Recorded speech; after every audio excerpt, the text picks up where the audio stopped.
क्या आप जानते हो कि आप आसमान में जिन स्टार को डेली देखते हो और सोचते हो कि काश मैं इन स्टार को और नजदीक से देख पाता। हालांकि ये तो पॉसिबल नहीं है, लेकिन शॉकिंग बात तो ये है कि हम आसमान में जितने सारे स्टार को देखते हैं उनमें से कुछ स्टार तो ऐसे हैं जो अभी एक्चुअल में वहाँ पर एग्जिस्ट ही नहीं करते। मेरे कहने का मतलब ये है कि आसमान में कुछ ऐसे भी स्टार है जिनको हम लोग जिस पोजीशन में देखते हैं एक्चुअल में वो स्टार उस पोजीशन में एग्जिस्ट ही नहीं करता। और आसमान में हम लोग कुछ ऐसे भी स्टार को देखते हैं जिसका एग्जिस्टेंस हमेशा के लिए खत्म हो गया है। सिर्फ हम लोग उस स्टार से रिलीज हुए लाइट को देख पाते हैं क्योंकि लाइट को डिस्टेंस ट्रैवल करने में टाइम लगता है। सो आसमान में कुछ ऐसे भी स्टार है जो हमसे million and billion light year दूर मौजूद है और उन स्टार का लाइट हम तक पहुंचने में मिलियन एंड बिलियन ईयर का टाइम लगता है। और इसी मिलियन एंड बिलियन ईयर के टाइम में कई स्टार का डेथ हो जाता है। यानी कि अभी हम लोग जिन स्टार को देख पाते हैं वो हम लोग पास्ट के स्टार को देख रहे हैं। करंट में ये स्टार एग्जिस्ट करता है या नहीं करता है इसका हमें कुछ भी नहीं पता। सो ये है ना एक माइंड ब्लोइंग फैक्ट। और आज हम लोग इस वीडियो में यूनिवर्स के कुछ ऐसे फैक्ट पर चर्चा करने वाले हैं जो आपके दिमाग को पूरी तरीके से हिला कर रख देगा। सो चैनल को सब्सक्राइब करो और बढ़ते हैं यूनिवर्स के सबसे पहले फैक्ट की तरफ।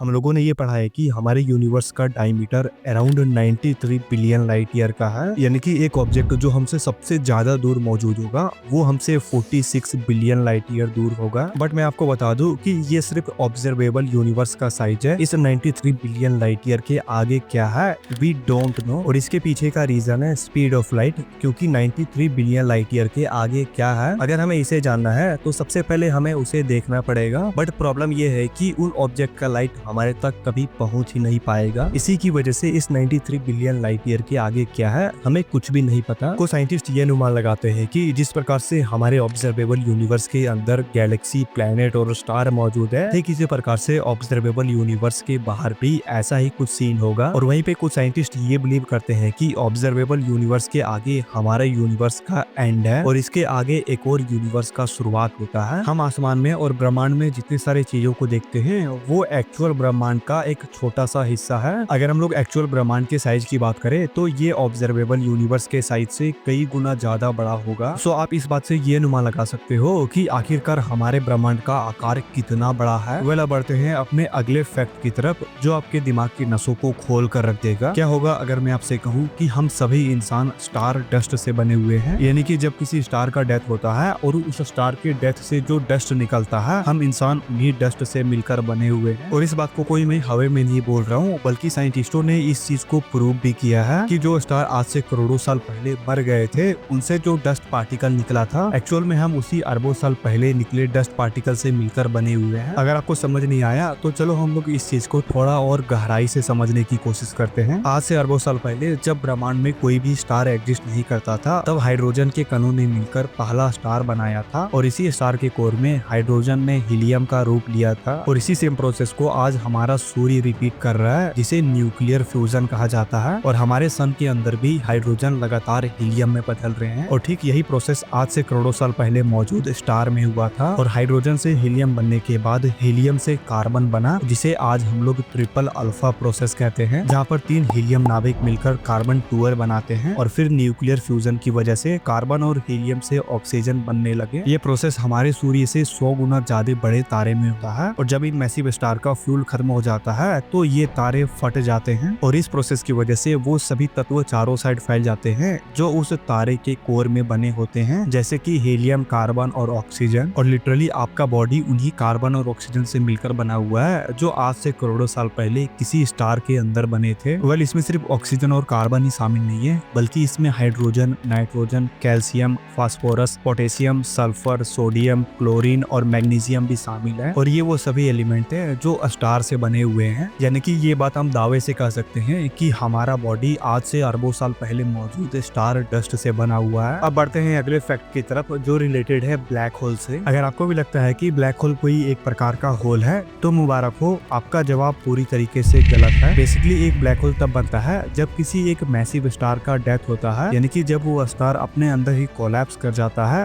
तो इसकी वजह से एक ब्लैक होल का जन्म होता है। यानी कि जब एक स्टार कोलैप्स करता है तो उस स्टार का जितना सारा मास होता है वो मास एक छोटे से हिस्से में आ जाता है और इसी की वजह से वो छोटा सा हिस्सा बहुत ही ज्यादा मैसिव हो जाता है और इसके आसपास का ग्रेविटी भी काफी ज्यादा स्ट्रांग हो जाता है। वैज्ञानिकों के अनुसार ये ग्रेविटी इतना ज्यादा स्ट्रांग हो जाता है कि इससे लाइट भी एस्केप नहीं कर सकता है। यहाँ तक कि उस स्टार का मास इतने छोटे से हिस्से में आ जाता है कि ये स्पेस टाइम को भी बेंड कर देता है और इसी की वजह से आप लोगों ने कई साइंस फिक्शन मूवी में देखा होगा कि ब्लैक होल के आसपास टाइम काफी स्लो हो जाता है। और ब्लैक होल के आसपास टाइम स्लो क्यों हो जाता है इसके बारे में मैंने इस वीडियो में डिटेल में बात किया है। सो आफ्टर दिस वीडियो आप इस वीडियो को जाके एक बार जरूर देखना। और ऐसा नहीं है कि ब्लैक होल ब्रह्मांड में हमेशा के लिए रहता है। स्टीफन हॉकिंग जैसे महान साइंटिस्ट के अकॉर्डिंग ब्लैक होल एक टाइम आने के बाद अपना मास खोने लगता है और वो एनर्जी के रूप में अपने मास को ब्रह्मांड में छोड़ने लगता है और इसी को हॉकिंग रेडिएशन कहा जाता है। हालांकि ये प्रोसेस काफी स्लो होता है जिसके वजह से हमारे ब्रह्मांड में अभी कुछ ऐसे भी ब्लैक होल है जो हमारे ब्रह्मांड के अंत तक भी कभी खत्म नहीं होंगे। वेल अब आगे बढ़ते हैं और बात करते हैं एक ऐसे सवाल की जिसका ख्याल हर एस्ट्रोनॉमी स्टूडेंट और इसमें इंटरेस्ट रखने वाले लोगों के दिमाग में जरूर आया होगा। हम सभी लोगों ने ये पढ़ा है कि आज से लगभग 13.8 बिलियन साल पहले बिग बैंग हुआ था जिसके वजह से हमारा पूरा ब्रह्मांड अस्तित्व में आया। लेकिन यहाँ पे सोचने वाली बात यह है कि अगर बिग बैंग हुआ था और अगर बिग बैंग एक पर्टिकुलर पॉइंट से स्टार्ट हुआ था तो जाहिर सी बात है ये पॉइंट अभी भी कहीं ना कहीं जरूर एग्जिस्ट करता होगा। यहाँ पर सिंपल सवाल ये है कि आखिरकार हमारा ब्रह्मांड का सेंटर कहाँ पर है। तो इसका सिंपल सा जवाब ये है कि हमारे ब्रह्मांड का कोई भी सेंटर नहीं है। वेल अगर आपको समझ नहीं आया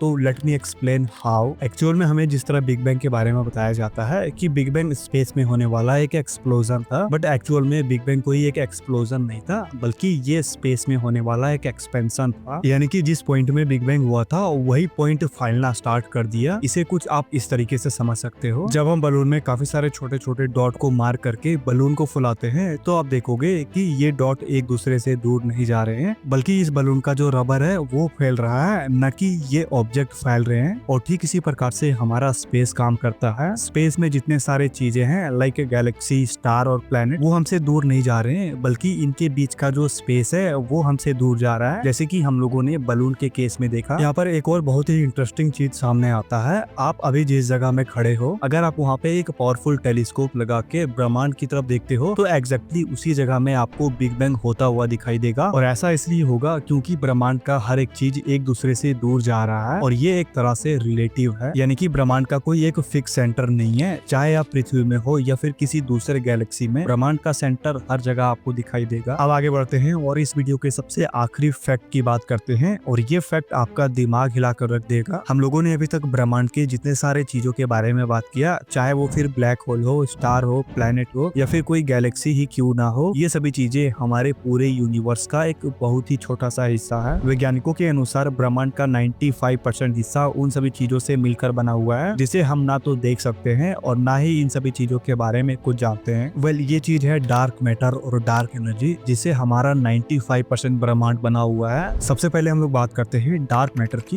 जो लगभग 27% है। हम सभी लोग जानते हैं कि साधारण मैटर एटम से मिलकर बना होता है, लेकिन ये डार्क मैटर किसी भी प्रकार के एटम से मिलकर नहीं बना होता बल्कि ये एक ऐसे चीज से मिलकर बना हुआ है जिसके बारे में हमें कुछ भी नहीं पता और इसके ग्रेविटी की वजह से हमें इसके एग्जिस्टेंस का पता चलता है। और ये वही चीज है जिसकी वजह से सभी गैलेक्सी एक दूसरे से बंधे हुए हैं और इसी की वजह से सभी गैलेक्सी स्टेबल भी है। वरना अगर आज डार्क मैटर नहीं रहता तो शायद गैलेक्सी का निर्माण कभी हो ही नहीं पाता। और इसके अलावा हम डार्क मैटर के बारे में कुछ भी नहीं जानते। और अब बात करते हैं डार्क एनर्जी की जिससे कि हमारा ब्रह्मांड का 68% हिस्सा बना हुआ है। जैसे कि हमें इसके नाम से पता चल रहा है कि ये एक टाइप का एनर्जी है, लेकिन ये कोई साधारण एनर्जी नहीं है बल्कि ये एक बहुत ही मिस्टीरियस एनर्जी है जो ब्रह्मांड के हर कोने में फैला हुआ है और इस चीज को भी हम लोग नहीं देख सकते। और ये वही चीज है जिसकी वजह से आज हमारे यूनिवर्स में मौजूद गैलेक्सी एक दूसरे से दूर जा रहे हैं और इसी की वजह से हमारा यूनिवर्स स्पीड ऑफ लाइट से भी फास्ट एक्सपेंड कर रहा है। यहाँ पर डार्क मैटर गैलेक्सी को आपस में बांधे रखने का काम करता है, वहीं पर डार्क एनर्जी यूनिवर्स को एक्सपेंड करने में मदद कर रहा है। और अगर हम लोग इन दोनों के महत्व की बात करें तो ये हमारे यूनिवर्स में बहुत ही इंपॉर्टेंट रोल प्ले करता है क्योंकि इसके बिना हमारा यूनिवर्स कभी भी एग्जिस्टेंस में आ ही नहीं सकता था। कुछ वैज्ञानिक ये मानते हैं कि ये वही चीज है जिसकी वजह से बिग बैंग हुआ था। सो ये था ओवरऑल वीडियो। आई होप ये वीडियो को अच्छा लगा होगा और अगर आप हमको दिल से सपोर्ट करना चाहते हो तो बस आपको कुछ नहीं करना है, आपको इस वीडियो के नीचे एक सब्सक्राइब का बटन दिख रहा होगा, बस आपको उसको क्लिक करके नोटिफिकेशन को ऑल पे कर लेना है। जिन लोगों ने सब्सक्राइब कर दिया। Thank you so much. मैं मिलता हूँ किसी और वीडियो में, तब तक के लिए बाय बाय, टेक केयर।